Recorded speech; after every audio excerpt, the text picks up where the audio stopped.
Episode की शुरुआत में हम जिनिया को देखते हैं जो कि एक रेस्टोरेंट में खाना खा रहा होता है। उस रेस्टोरेंट का ऑनर जिनिया को बताता है कि इस शहर में बहुत ज्यादा सीरियल किलिंग चल रही है और वो इसके बारे में और भी कुछ बताता है, लेकिन जिनिया उसकी बातों पर गौर ही नहीं करता और अपना खाना फिनिश करके वहाँ से जाने लगता है। लेकिन जब उस ऑनर को मालूम होता है कि जिनिया एक डीमन हंटर है तो वो उसे बताता है कि इस शहर में ये जो सीरियल किलिंग चल रही है वो एक डीमन की वजह से है। लोगों का ऐसा ही मानना है और जो भी लोग वहाँ पर मर जाते हैं उनकी लाशें भी हमें अभी तक नहीं मिली हैं और बहुत से लोग गायब भी हो जाते हैं। तो यहाँ पर जिनिया उस प्लेस के बारे में पूछने लगता है तो वो ऑनर की बेटी जिनिया को वहाँ पर जाने से मना करती है। इस लड़की का नाम ओफो होता है, लेकिन आप लोगों को मालूम ही होगा कि जिनिया ने कसम खाई थी कि वो सारे डीमंस को मार के रहेगा।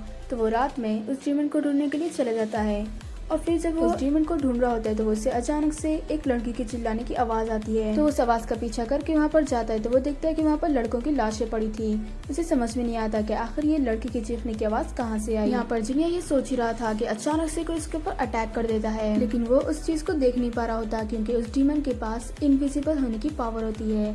तो यहाँ पर जिनिया भी अपनी डीमन पावर का यूज करता है, मतलब कि अपने डीमन फॉर्म में आ जाता है और वो उस डीमन के ऊपर अटैक कर देता है और यहाँ पर उस डीमन को थोड़ी मार भी लग जाती है। यहाँ पर जिनिया फाइट करते हुए उसको सीरियल किलर बोलता है, जिसकी वजह से वो डीमन जिनिया के सामने आ जाता है और जिनिया उसके ऊपर अटैक ही करने वाला था कि जब भी वो डीमन बोलता है कि मैं भी इस सीरियल किलर की तलाश में हूँ और जब तुम यहाँ पर आए थे तो मुझे लगा था कि तुम ही वो सीरियल किलर हो, इसीलिए मैंने तुम्हारे ऊपर अटैक कर दिया, लेकिन अब तुम भी उसी को ढूंढ रहे हो तो मैं तुम्हारे सामने आ गया हूँ। जिनिया पूछता है कि आखिर तुम तो डीमन हो तो दूसरे डीमन को क्यों ढूंढ रहे हो। तो ये डीमन बोलता है कि उसके लिए तुम्हें मेरे घर पर चलना होगा, चलो मेरे साथ चलो। दूसरे सीन में हम जिनिया को उस डीमन के घर पर देखते हैं तो यहाँ पर वो डीमन बताता है कि उस डीमंस बड़े होने के बाद इंसानों की तरह जीना शुरू कर देते हैं और उन्हीं डीमन में से मैं एक हूँ। यहाँ पर जिनिया इसकी बात का यकीन करता है क्योंकि डीमंस झूठ नहीं बोलते।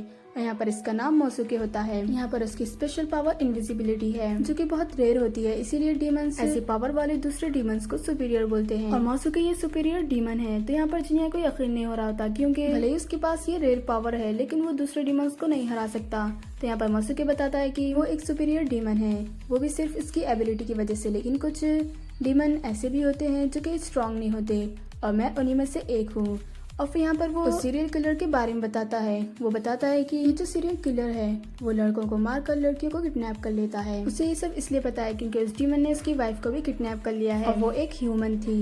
यहाँ पर वो बताता है कि उसकी वाइफ 1 महीने पहले गायब हो गई थी, लेकिन अब उसकी लाश नदी के किनारे मिली है और वो यहाँ पर उसकी वाइफ का उस डीमन से बदला लेना चाहता है। इसकी वजह से वो जिनिया को बोलता है कि वो इस मामले में ना पड़े क्योंकि वो खुद उस डीमन को मारकर अपनी वाइफ का बदला लेना चाहता है।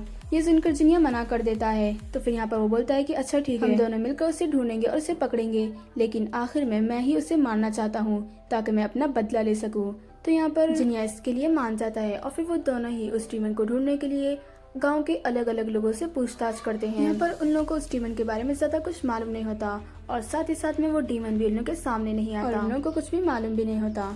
फिर यहाँ पर एक दिन मोसुके ड्रिंक करते हुए जिनिया से पूछता है कि आखिर तुम डीमंस को मारना क्यों चाहते हो। तो यहाँ पर वो बताता है कि इसके 2 रीजन है। पहला तो ये कि मैं पैसे कमाना चाहता हूँ और दूसरा ये कि एक स्पेसिफिक डीमन को मैं रोकना चाहता हूँ जिसने मेरी लाइफ को बर्बाद करके रख दिया है। तो यहाँ पर वो मोसुके जिनिया से ये पूछता है कि क्या अगर तुम उस डीमन को फ्यूचर में माफ कर भी सकोगे।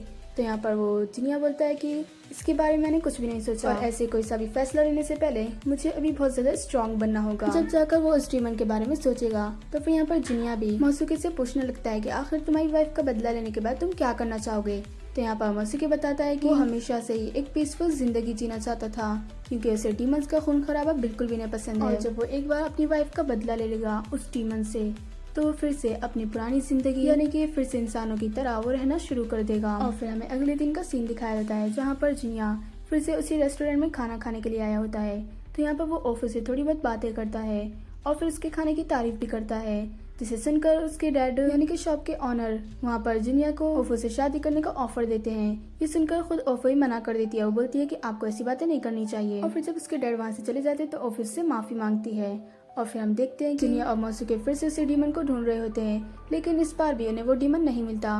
फिर यहाँ पर जिनिया ओफो को देखता है और फिर वो उससे मिलने के लिए चले जाता है। यहाँ पर वो जो डीमन होता है जिसका नाम मोसुके था वो गायब हो जाता है, मतलब कि इनविजिबल हो जाता है। और फिर हम देखते हैं कि ओफो और जिनिया दोनों ही फ्लावर्स के बारे में बात करने लगते हैं। यहाँ पर कुछ से ज्यादा खास बात नहीं होती, बस वो लोग फ्लावर ये फ्लावर वो ऐसे ही फ्लावर के बारे में बात करते हैं। और फिर जब ये एपिसोड खत्म हो जाता है, आपको ये एपिसोड पसंद आया तो लाइक कीजिए और सब्सक्राइब करना मत भूलिए। तो मिलते हैं अगली वीडियो में, जब तक के लिए बाय बाय।